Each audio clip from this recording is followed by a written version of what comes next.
welcome back to the Sugar and Spice Unfiltered Therapist Podcast. I'm Kelvette. And I'm April. And we're here to talk everything. Yeah, just about everything. Therapy, pop therapy, everything therapy. Everything therapy. So today, let's talk a little bit about what we're watching. Okay, let's talk about it. So are you watching anything interesting? Because I always am. You know what? Right now, I don't have anything like really pressing, but I heard that you do. So fill me in. So I'm watching The Ultimatum. All right. You've never seen it? I don't know anything about it, and it doesn't look good to me. So maybe you can sell me on it. Maybe you can make me want to watch the show. Because right now, I don't know if it's gonna get me.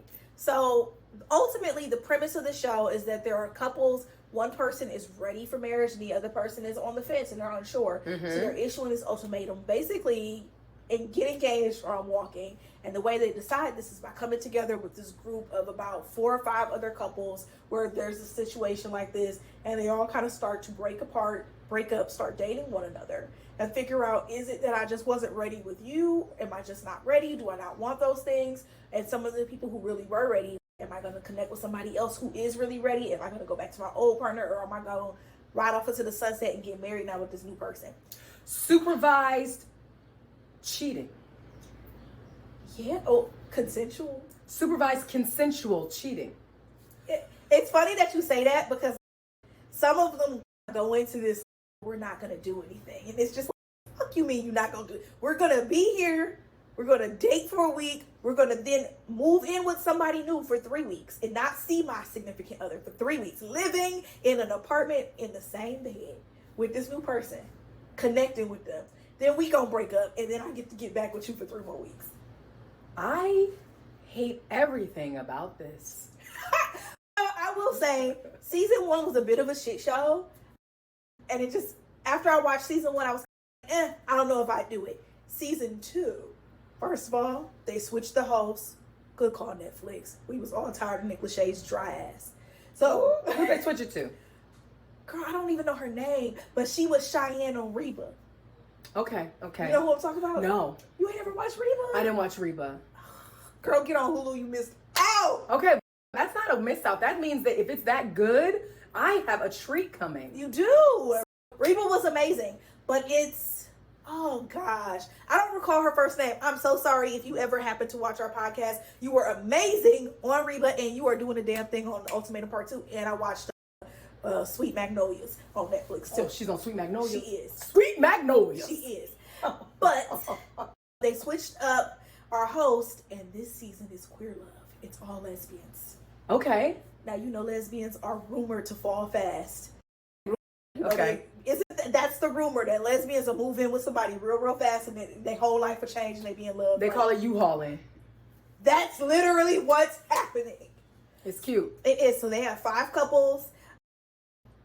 They're all in like weird spaces. They break up. They start to reconnect. And there's some real toxic shit happening with some of them. Like what? There's this one couple, Vanessa and Xander. Xander's like this little puppy you just want to save, and Vanessa is Satan. Oh? Yes. Funny story about it. Vanessa and Xander knew each other in high school. Why? Because their boyfriends were best friends. Okay. So they were always together in this little group. Right. And then they just decided, I think we're lesbians. Let's leave them and be together. Honestly, I think I knew some girls like that in my high school, but they ended up, I think they didn't end up marrying those other people, but I think that they would have loved to be together, but it was a different time. It was too early in the yeah, it wouldn't have been accepted. It would not have been accepted, but I think they loved each other, and I love to watch their love. Do you think they did some download and side stuff? Let's all hope so.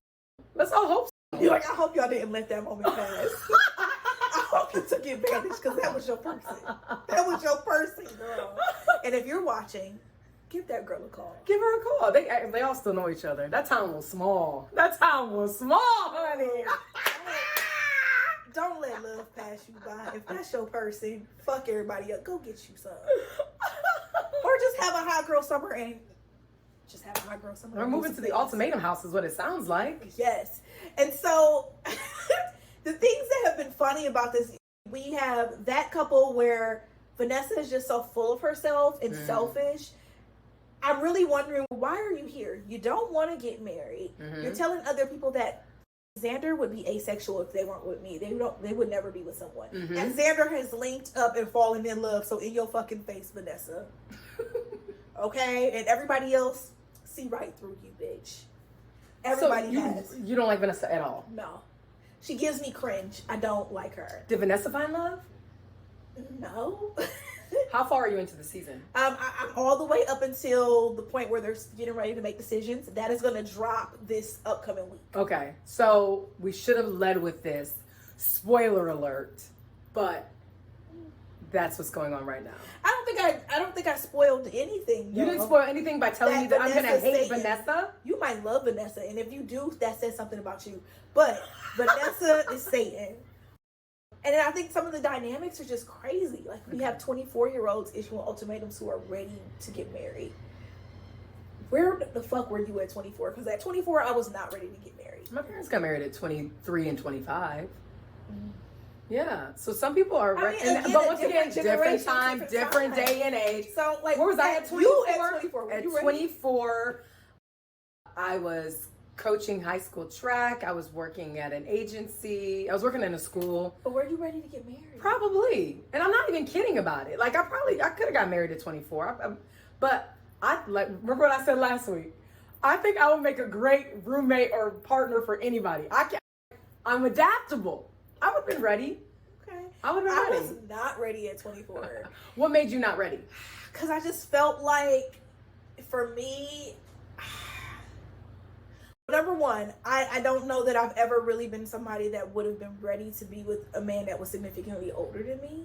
And I felt like, for me, and I say this because for me at 24, I felt like being married was a very mature thing. Like, I didn't want to go into it with this idea that it's just like, oh, we're just signing some paperwork, but you're still just my boyfriend and we're going to be in it, out of it. And I felt like at 24, the relationship I was in was very much, we're together and we could break up and then we can get back together. It was just very much up and down in the air. Okay. And then was I doing grad school? Not yet. Were No, you? I think I was. You were in grad school at 24? I think so. Okay. Because I graduated from undergrad by 22 and I was in grad school. So I was still doing a lot of me things. And I didn't feel like I was ready to be somebody's wife and not focus on my me things. Mm-hmm. And I didn't want to be selfish. Okay, I'm going to get married, but I'm still doing all my me things. When we get married, like, what if I'm marrying someone who's, okay, I'm ready for us to start on to the other things. Let's have kids and all of that. And I'm like, whoa, I don't want to do that yet.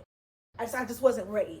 My mind wasn't there to You weren't there at that point. Yeah, it just wasn't for me. And so when I see that, I'm like, wow. But I hope that you're able to do your me things now in your marriage. Or I hope that you're able to have those me things still. Yeah. Because I think that there's a way when you find a partner that is able to, that you can have both. I think so. I think, though, the amount of time that I need to dedicate to some of these things is different. I felt like working full time and being in grad school, that takes up a lot of time. Mm. And I did not feel like I had enough space to, like, cater to another person's, like, feelings and desires and the maintenance that a relationship like that would have taken. So what's changed? I don't have those other responsibilities, those other have-to-dos. Mm-hmm. It's just a little bit different. Yeah. I feel like sometimes even in your 20s, your friendships are super big relationships to you. Mm. And so people are, like, invested in those friendships, and I have to hang out with this person. I'm calling this person. As we get older, I think it becomes more acceptable that just because I don't call you or text you regularly or I don't remember to respond to you doesn't mean that I'm not your friend. We might just see each other's lives on social media and like here and there, but when I see you, girl, you're my very best friend and I love you and the energy is still there.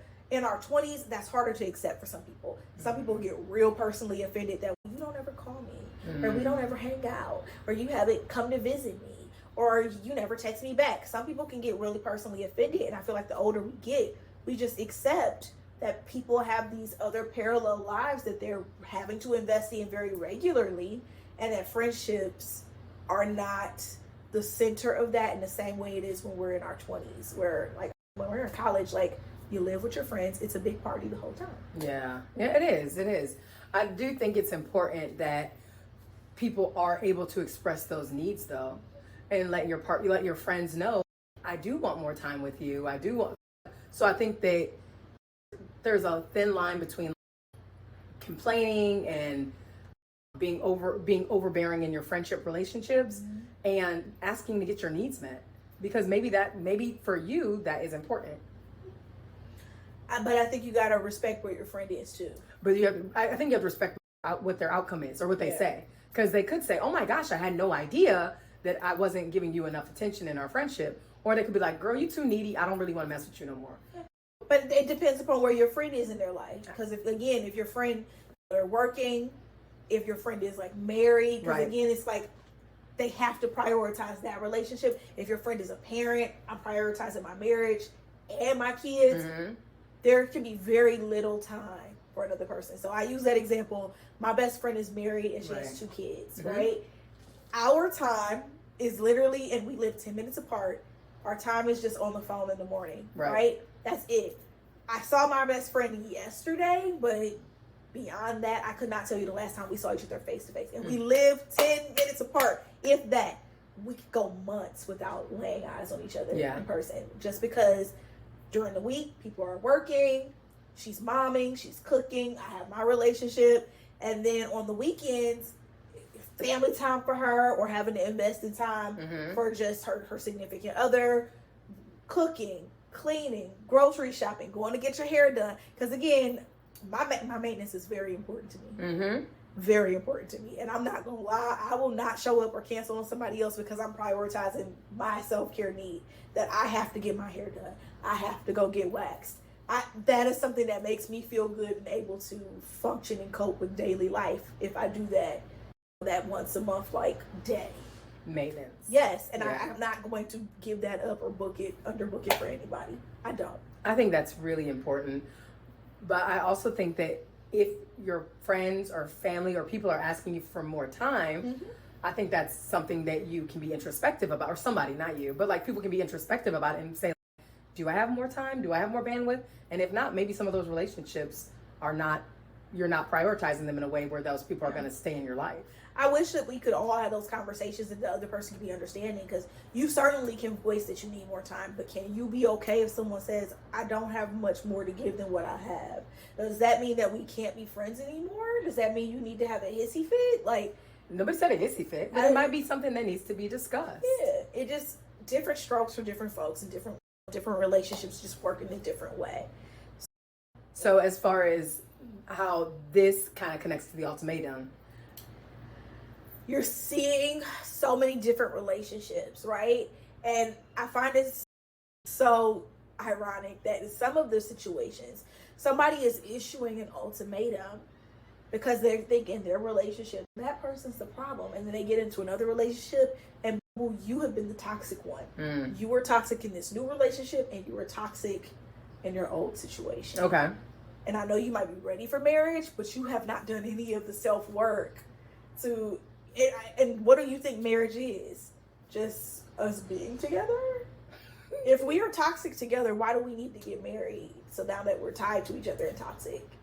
Yeah, I might have to watch this show, because I feel like, first of all, I hate when people give other people an ultimatum. Toxic in general. We're giving ultimatum, but it's like, I'm glued to the television. Wow, you got the nerve to be giving an ultimatum. Or wow, you're giving this person an ultimatum who is just such an asshole. Want better for yourself. Yes. You know? Yes. Do I need to give somebody an ultimatum? See, my thing is, before we get to the ultimatum, have you expressed your other needs? Have you told that person what you needed before this? Yes. Why are we on a TV show when it just sounds like it was a lot of steps before that we could have took before we get to the ultimatum? And we don't see any of those steps. Right. We get a brief snippet of someone's story. Yeah. And there are some where I could see you guys are getting into this, and I think ultimately for some people who've issued the ultimatum, I think you're trying to guilt your partner into thinking, wow, I could lose you. Yeah. So that they can go ahead and respond and say, okay, let's get married so you can get what you want, which is not good. Okay. But you're taking the risk too as the person giving the ultimatum, because your partner may say, fuck it, I don't really care. Or what do you do when they link up with somebody and they're like, I am ready for marriage now, I just wasn't ready with you? I think that person's probably going to have to accept that. Did that happen on season 1? Oh, no spoilers. No spoilers. No spoilers. You gotta watch it. You gotta watch it. But for me, it's an entertaining thing. What? I am not entertained by people making poor decisions, but that's also all the TV that I watch. So Yes, I love it. That's just, I love it. I tell people all the time, like, I love good trash reality TV. I really do, because I like to watch it from my therapeutic lens, but even just to veg out and watch it and laugh at the stuff that's happening. Because I don't get to laugh at people's everyday lives. I would never, because again, this stuff could be happening to a client, and we're approaching it with all seriousness, and I don't even know that we reflect on it and feel entertained in the same way that this is happening on television. And I feel like passively, maybe I'm thinking a lot of this is scripted, and it is for entertainment. I think a lot of it is scripted. I really do.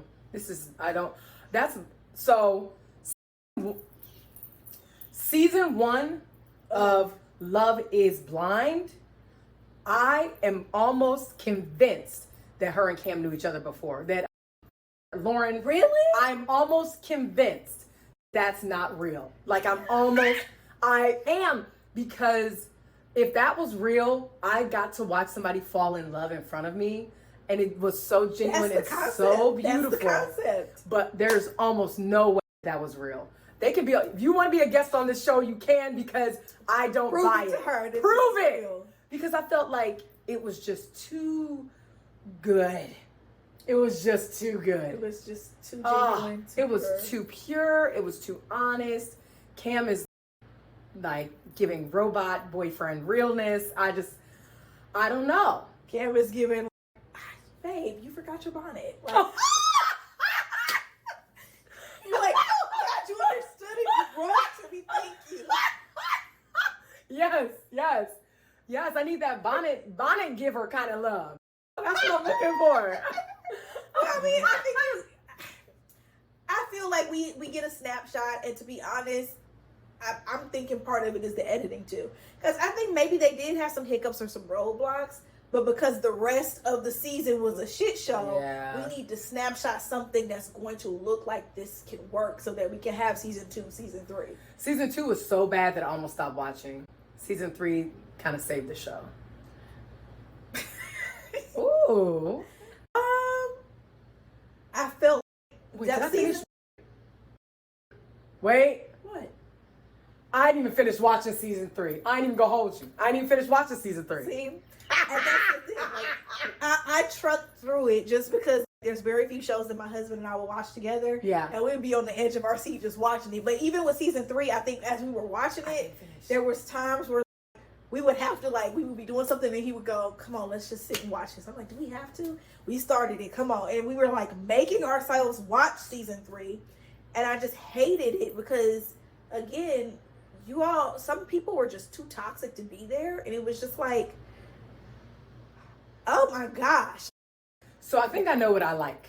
I like the pods. Mm-hmm. Oh, the idea of falling in love without seeing the other person, that's giving you fairy tale. I did that.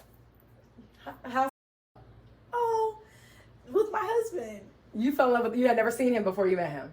So it's a funny story, but we have a mutual friend, right? So this mutual friend was dating a friend of mine. So you're and telling when he would come visit that friend of mine, he just played me like, April, why you ain't got no man? And I just kind of really was just I haven't clicked with anyone. It's not that I couldn't have one. I'm not feeling what's in the pool around me. And he was just like, say less. I got somebody for you. And I was like, I doubt it. And one day he called me and he was just like, what are you doing? And I was just like, I'm not doing anything. He said, good. And he put him on the phone. And we talked for an hour and a half. And he said, can I call you again? And he just would call me regularly. And I was in high school when this happened. So he would just call me. And there were days he would call me and I would be in school and it didn't click to me. Why the fuck is he not in school? Or why is he calling me and I'm in school? What are you doing? That didn't click to me, but we would just talk. Wait, why was he calling when you were in school? What was that? How was he talking? Was he just on his phone at school? If he went, he was just doing what he wanted to do. But we just talked a lot. And this was back in the era of when I went to high school. I think by the time I was in high school, there was the Razor flip phone. Those pictures were really bad, very grainy. Right. So a picture was that wasn't always a guarantee of what you was going to get back in. Those were iffy photos. Okay. So that was what we had. Mm-hmm. So we didn't see each other, and I think we talked for maybe 3 months before we decided to see each other in person. What was the pose that you did in your picture when you sent him the picture? Oh, I don't even Were you know. like this? 2 fingers up? No, I definitely wasn't giving that. But I were feel you like facing the back away from the camera so you were like looking over your shoulder? No, I don't even recall. Probably something just off my MySpace or Facebook from back then. So I don't even remember. You were like posed like hands on hips? I don't think I was even giving full body shots or anything. Oh. I think it was just all like head shots or whatever. But he felt confident because his friend would say like described me. Okay, that's fair. So he was that's like, fair. He Okay. just described me and he was like, okay, cool.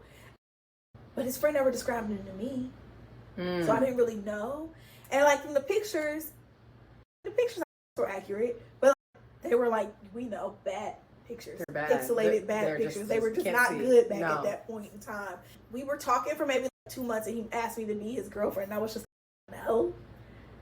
Because I just kind of was like, we're friends, we're talking, but I feel weird about that. Mm-hmm. And so then one day he met me at the mall because I was working.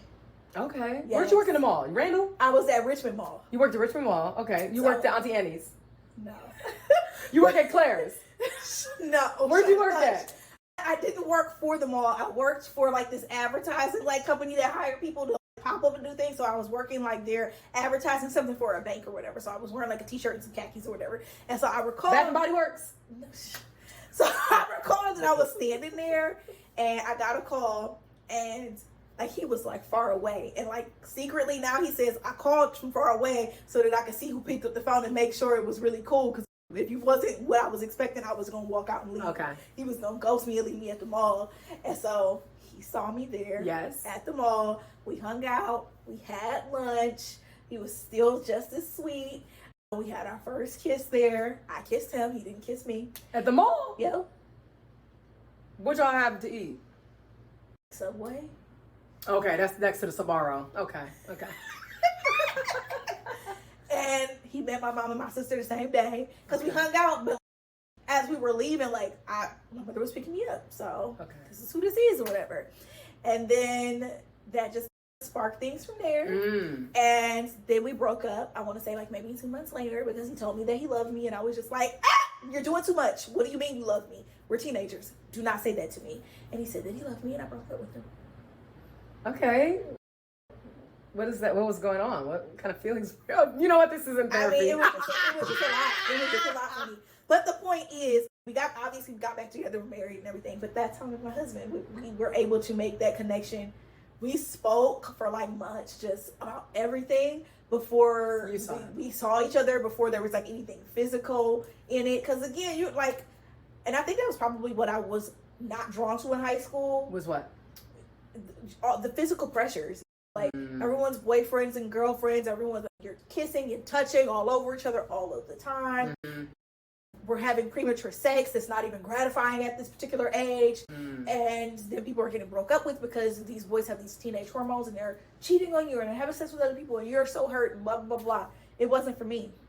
Riverdale. Yeah, it was not for me. And I just was like, no, I need something different from this. And I hate to say it, I just felt like I needed somebody a little bit harder than what was around me. Okay.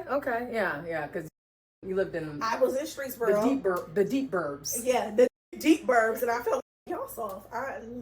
It's not for me. That wasn't even Cauga County. You was Portage. in Summit. You were Portage County? Portage. Yikes. And I just felt like, right. I'm not really feeling any of y'all for real. Because a lot of the kids came to school in a horse and buggy or they came to school. No, but it was giving that vibe. Like, it just was... on a tractor. They came to school on a tractor. It just wasn't for me. And because my mother was just like, where did you find him? I was like, down the way. Very much that. Because he down the way because he went to Collinwood. And my mother was like, what? Streetsboro, Collinwood, how did that connect? And I was just like, I don't know, but I like it. I like it. He'll pull up and he'll yoke somebody up in a heartbeat, and I like it. That's what we're looking for. That's what I needed. To yoke somebody up for our love. Absolutely. That concludes another wonderful episode of the Sugar and Spice Unfiltered Therapist Podcast. We'll see you next time. Bye.